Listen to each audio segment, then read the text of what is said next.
എനിക്ക് കുറച്ച് റിലേറ്റ് ചെയ്യാൻ പറ്റുന്നൊരു സബ്ജക്റ്റാണ്.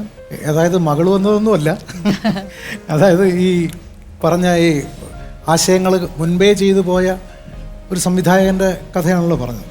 ഇതിൽ ഒരു സിനിമയുടെ കഥ നമ്മൾ ചിന്തിക്കുമ്പോൾ നമ്മൾ ആദ്യം ആലോചിക്കേണ്ടത് ഈ സിനിമയുടെ ഏത് ഭാഗമാണ് ഓഡിയൻസിന് കൂടുതൽ ഇഷ്ടപ്പെടുക, അതൊന്ന്. രണ്ട്, ഒരു സിനിമ എന്തുകൊണ്ട് ഒരാൾ കാണാൻ ആഗ്രഹിക്കുന്നു, 2 പോയിന്റ്. ഇത് സ്റ്റോറിയുടെ കാര്യങ്ങളാണ്. ഇനിയാണ് പ്രധാനപ്പെട്ടത്. ഇപ്പം പറഞ്ഞതിനകത്ത് നമ്മളൊരു 2 മണിക്കൂറുള്ള സിനിമയല്ലേ ഉദ്ദേശിച്ചത്? അല്ലേ, 2 മണിക്കൂറുള്ള സിനിമയാണ് ഉദ്ദേശമെങ്കിൽ ഇതിനകത്ത് വരാൻ പോകുന്ന ഒരു വലിയ പ്രശ്നം എന്ന് പറയുന്നത്, ആ ഡയറക്ടറെ കുറിച്ച് ആദ്യം പറഞ്ഞു കഴിഞ്ഞു, ചായക്കടയിൽ വന്നു, മറ്റേ മീര ജേർണലിസ്റ്റ് വന്നു, അവിടെ നിന്ന് അവർ പതുക്കെ ഫ്രണ്ട്സ് ആവാൻ തുടങ്ങി, പ്രൊഡ്യൂസറെ കൊണ്ടുവന്ന് കൊടുത്തു. ഇതൊക്കെയാണ് പൊയ്ക്കൊണ്ടിരിക്കുന്നത്. സോങ്സ് ഉണ്ട്, ഒരു 3-4 സോങ്സ്. അല്ല, അത് തന്നെ. ഇതൊക്കെ ആദ്യത്തെ 5 മിനിറ്റ് 10 മിനിറ്റൊക്കെ ഇങ്ങനെ പൊയ്ക്കൊണ്ടിരിക്കുകയാണ്. ഈ സന്ധ്യയുടെ മനസ്സിൽ എനിക്ക് കളിപ്പാട്ടം വേണം എന്ന് പറയുന്നത് സിനിമയുടെ ഏത് ഘട്ടത്തിൽ വരും? ക്ലൈമാക്സിലോട്ടാണ് വരുന്നത്. അവിടെയാണ് പ്രശ്നം. അവിടെയാണ്, അതായത് ഒരു സിനിമാ സംവിധായകൻ്റെ ചരിത്രം പറഞ്ഞ് ഒരു മീര എന്ന് പറയുന്നൊരു ജേർണലിസ്റ്റ് വന്ന് അവർ സിനിമ തുടങ്ങി. ഇത് അച്ഛനാണെന്ന് പറയുന്നത് വരെ കാത്തിരിക്കാൻ ഏകദേശം 1.25 മണിക്കൂർ വേണ്ടി വരും. ഈ 1.25 മണിക്കൂർ ഒരു ഫിലിം മേക്കിങ്ങിൻ്റെ സംഭവമായിട്ട് മുന്നോട്ട് കൊണ്ടുപോകാൻ വളരെ ബുദ്ധിമുട്ടായിരിക്കും. മനസ്സിലായില്ലേ? അപ്പോൾ അത്തരം സംഭവങ്ങളെല്ലാം നമ്മൾ എഴുതി പൊലിപ്പിച്ച് കൊണ്ടുവരണം. ഏതൊക്കെയാണ് എഴുതേണ്ടതെന്ന് പറഞ്ഞുതരാം.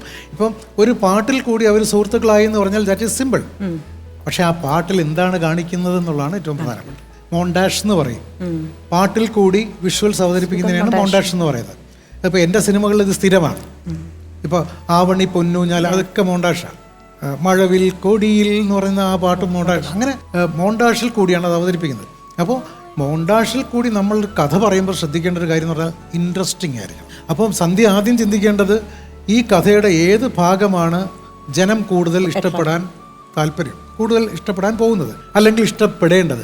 ആ ഭാഗം കഥയിൽ ഡെവലപ്പ് ചെയ്യണം. പക്ഷേ ഇതിനകത്ത് സന്ധ്യ ചെയ്തതിനകത്ത് ഒരു കാര്യം നല്ലതാണ്. അതേതാണെന്ന് ഞാൻ പറയാം.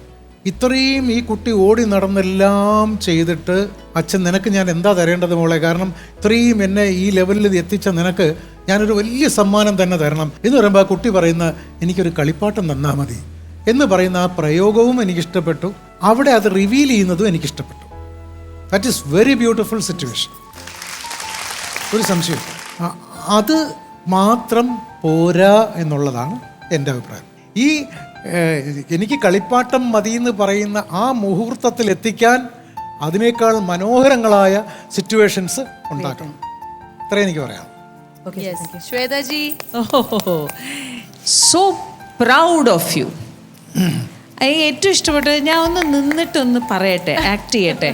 അത് ഒരു കോൺഫിഡൻ്റ് ഉള്ള ഒരു സ്റ്റോറി റൈറ്ററിന് മാത്രമേ പറയാനുള്ള ഒരു കോൺഫിഡൻസ് ഉണ്ടാവുള്ളൂ. അതും സ്പെഷ്യലി രാജ്സേനൻ സാറ് പോലെ ഒരാൾക്ക് നിങ്ങൾ ആദ്യമായിട്ട് കാണുന്നു, ആൾ പോയിട്ട് സ്റ്റോറി പറയാൻ ഉദ്ദേശിക്കുമ്പോൾ, സർ ഒന്ന് ഇത് ഞാൻ ഒന്ന് കാണിച്ചു തരട്ടെ പറയാറുണ്ട് കുറേ ആൾക്കാർ. പക്ഷെ എല്ലാവരുടെയും മുമ്പിലൊന്നും പറയാനുള്ള ധൈര്യമില്ല.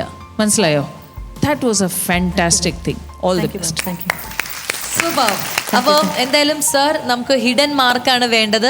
ഈ ഒരു സെഗ്മെന്റിലുള്ള എന്താണ് മാർക്ക് എന്നുള്ളത് ഫൈനലിലേക്ക് നമ്മൾ പറഞ്ഞാൽ മതി. ഇപ്പോൾ സർ ഒരു ഹിഡൻ മാർക്ക് മനസ്സിൽ കണ്ടിട്ടുണ്ടാവും, അത് കുറിച്ചിട്ടുണ്ടാവും എന്ന് പ്രതീക്ഷിക്കുന്നു.